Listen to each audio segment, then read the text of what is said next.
Thank you for joining us today and taking an interest in watching this video. It's a bit of a different format for us, so please excuse the awkwardness of trying to film this.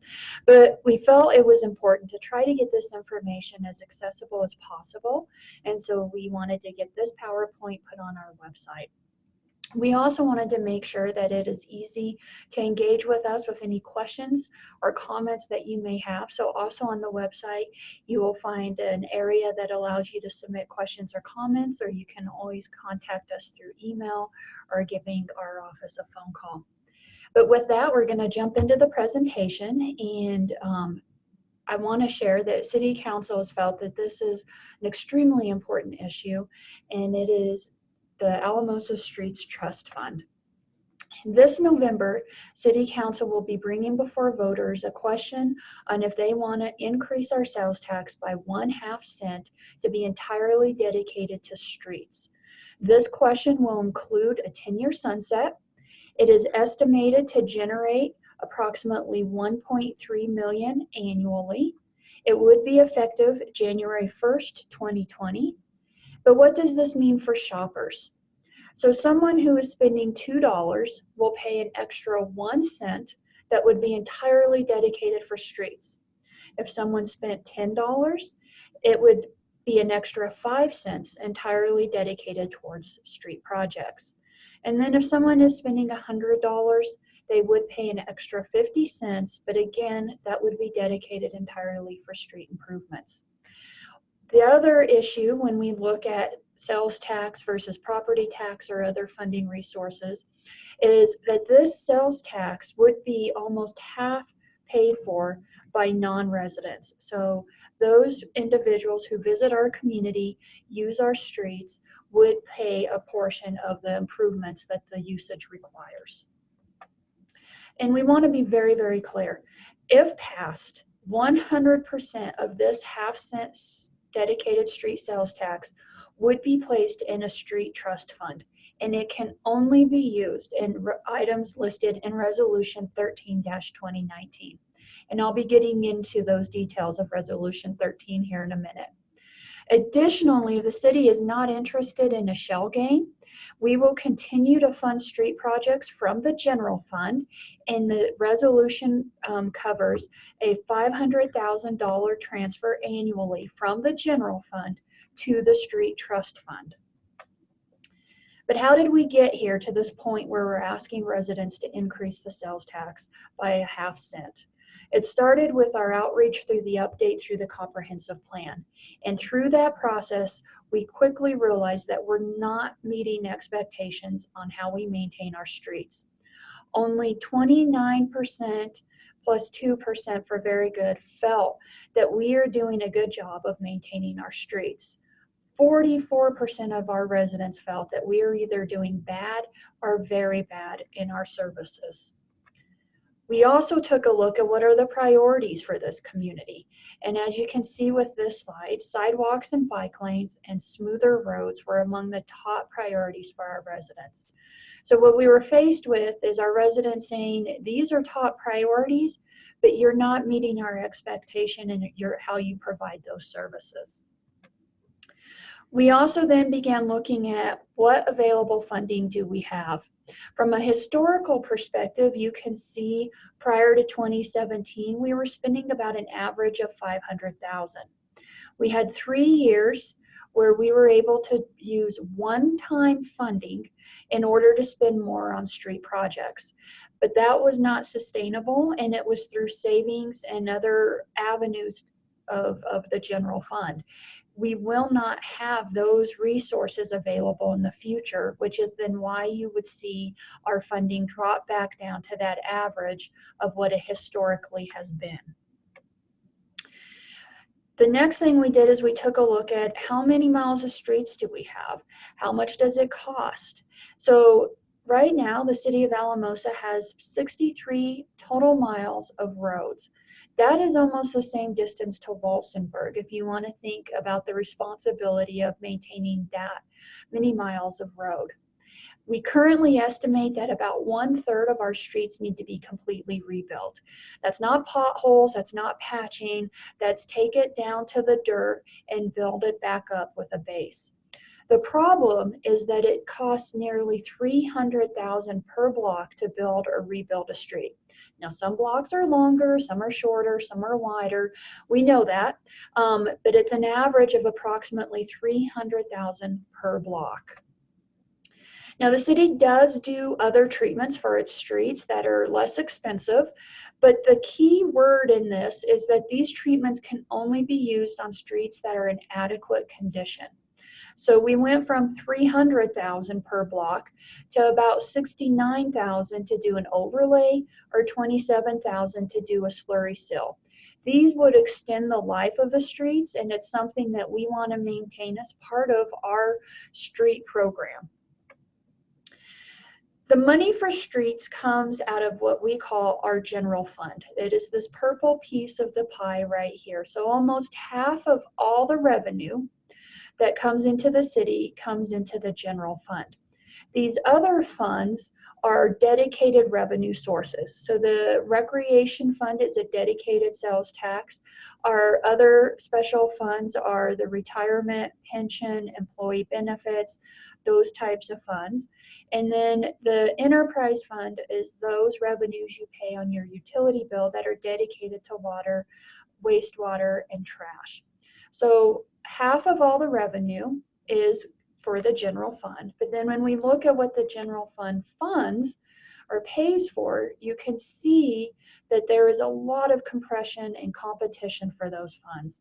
So that half of the pie pays for legal, municipal court, HR, IT. It pays for our public safety, as well as a large portion that currently goes for our streets.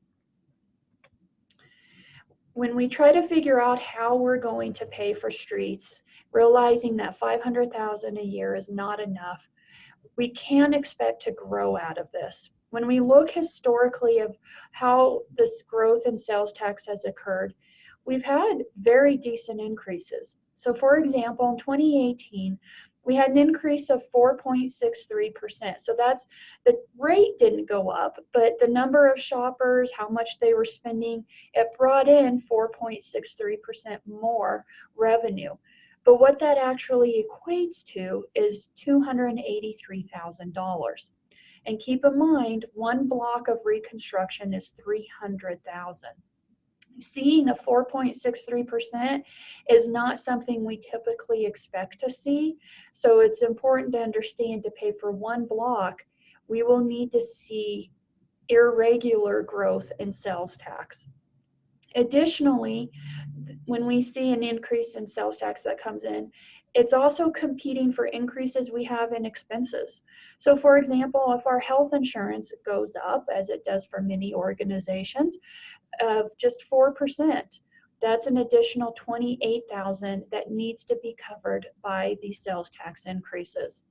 If we have increases in other operations, such as gas, oil, materials, that can, a 3% can equal almost $90,000. So even though we may see increases in the amount of revenue coming in, it cannot necessarily be 100% put towards just streets. The other question we often get is, how much do we get from the state? As we all know, when we go to gas up our cars, there's a tax on there, and some of that tax is funneled back to the city of Alamosa. The highway user tax brings in about $260,000 per year, but this is not a high growth type of revenue source. It has only grown 4% since 2014. With electric cars, carpooling, alternative transportation, this is not a revenue source that we can depend on for growth. The city also has taken very seriously the availability of grants in order to leverage our funds to pay for some of the projects we normally would not be able to pay for. Since 2015, we have been able to bring in almost $7 million in grants to help leverage the sales tax and the other revenue sources for the city of Alamosa. On the other side of the formula is, maybe we should look at cutting services in order to put more funds towards streets. So as we talk about this, let's keep in mind that one block is 300,000. And so I've listed some of the departments in the general fund, and it's what are we going to cut then? In order to pay for one block, what would we cut in order to afford that? The legal division, you can cut our entire legal division and we won't get maybe half a block. We could cut municipal court. That could create some issues, but that would get us at least 2 blocks.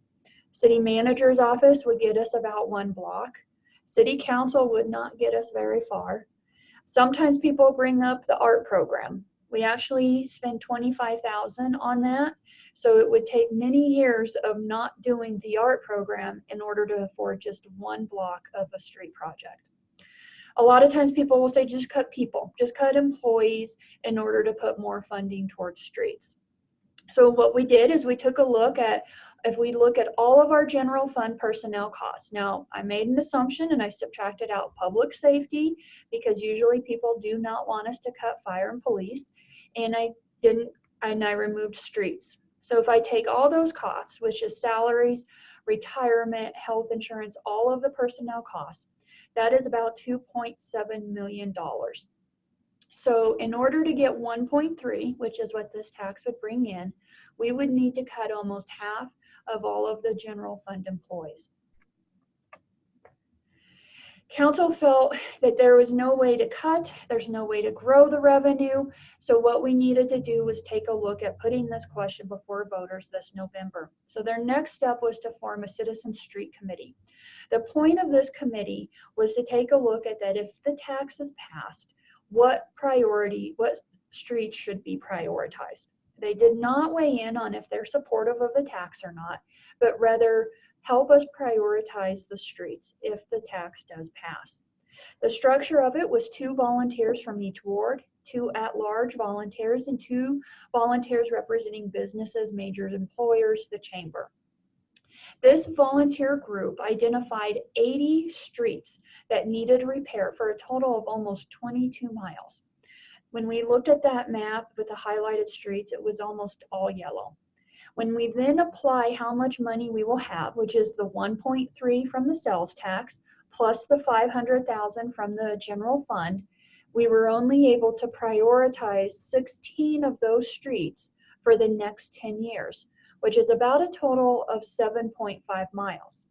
The other recommendation that this group had was to not only continue the sidewalk program and the maintenance program, which is that slurry seal, the overlay to extend the life of the streets, they wanted to increase it up to 400,000 each year.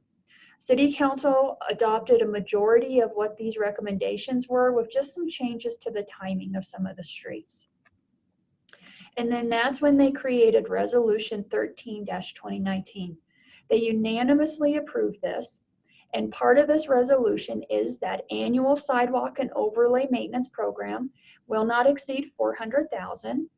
And then we broke that resolution up into the 10 years into groups of 3. So the first third of that time frame, from 2020 to 2023, this lists the streets that will get done. So we have a few overlays that have been identified, but in that first time frame, First Street would be completed and State Avenue would begin.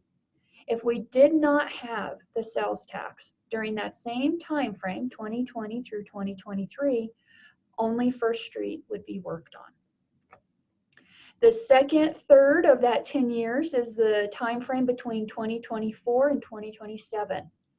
Here's the streets that would receive funding: Victoria, Washington, Pike Avenue, Levita, 2nd Street in 2 phases, West 6th Street, and 7th Street.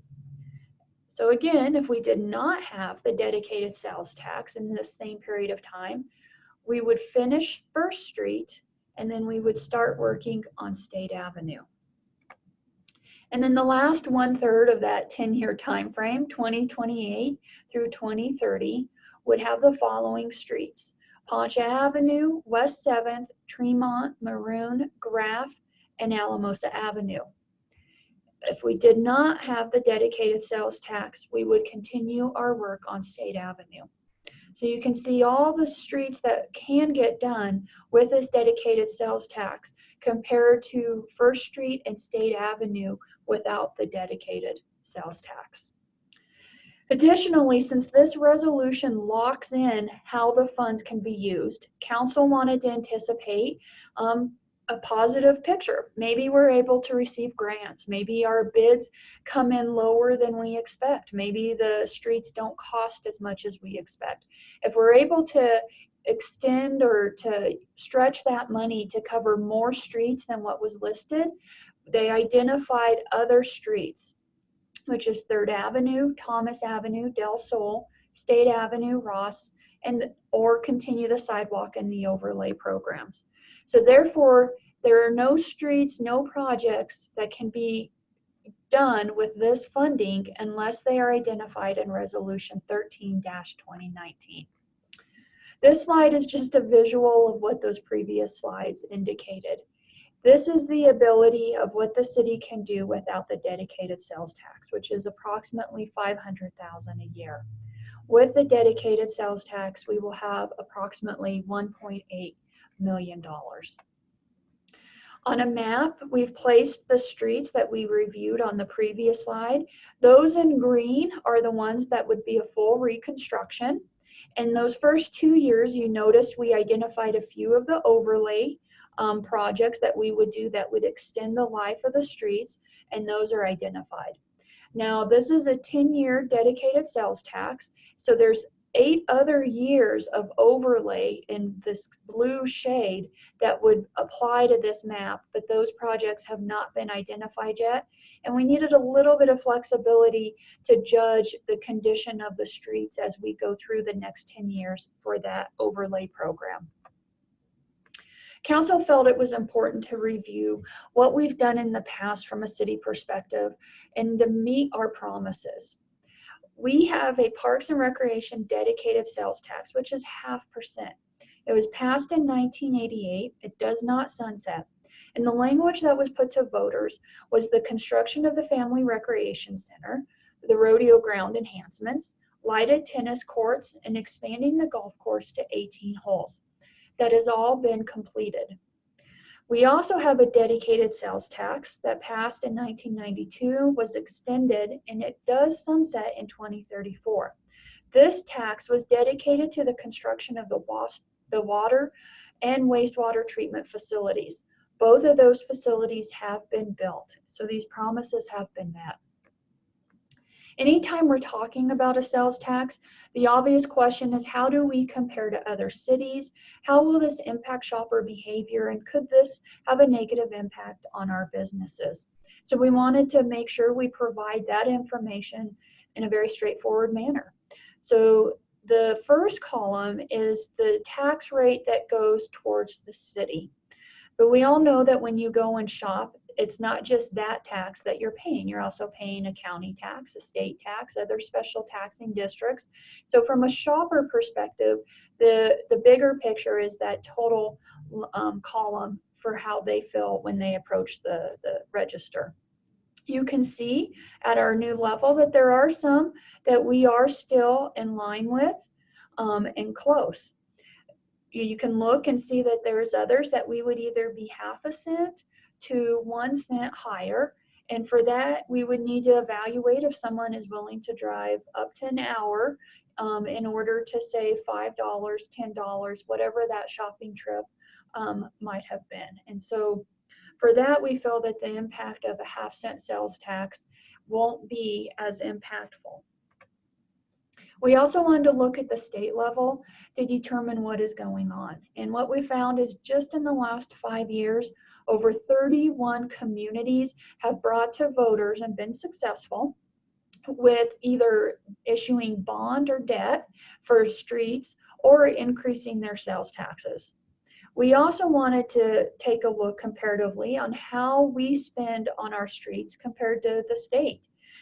We are below average, so we spend almost $4,000 per lane mile, and the state average is almost $5,000. But we are above the bottom 25th percentile, which is almost $3,000. So this is the meat of the presentation. This is the language when you get your ballot in October or when you go and vote November. This is the language you will see. Now, you've heard me this entire presentation talk about 1.3 million that the tax will bring in. Obviously, 1.7 is higher than that.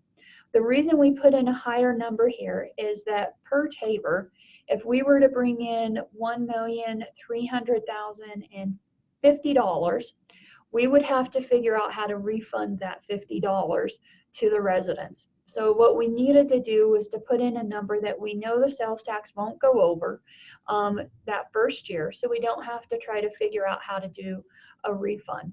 But we really do expect it to bring in approximately $1.3 million. The language that we think is the most important is this: the money must be used solely to fund street maintenance and improvements for those streets identified in Resolution number 13-2019 and for no other purpose. So this is the most critical part of the language. This means it doesn't matter if city staff changes. It doesn't matter if city council changes over the next 10 years. They cannot go in there and decide to use the funds for some other project.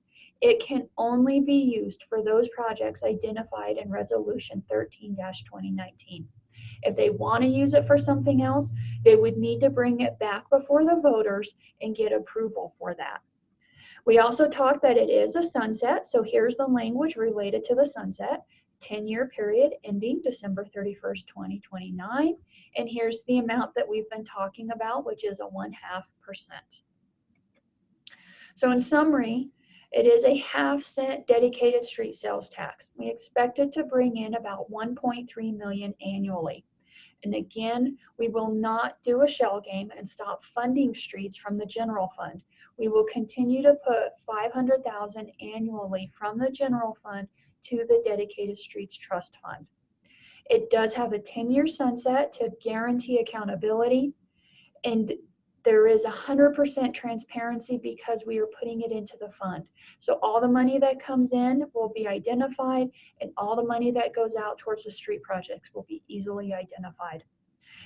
Voters have the information up front on what streets will be approved. You will know that if you vote yes or no, what projects will get done or not get done. And again, half of this 1.3 million is expected to be brought in by non-residents who do use our streets. And we reviewed, as previous, what this means from a shopper perspective. So if someone spends $100, they can expect to spend an extra 50 cents for streets. I hope you found this informative. And again, if you have any questions, the website does have a section where you can submit questions or comments. You can also email us or call us, and we hope to hear from you. Thank you.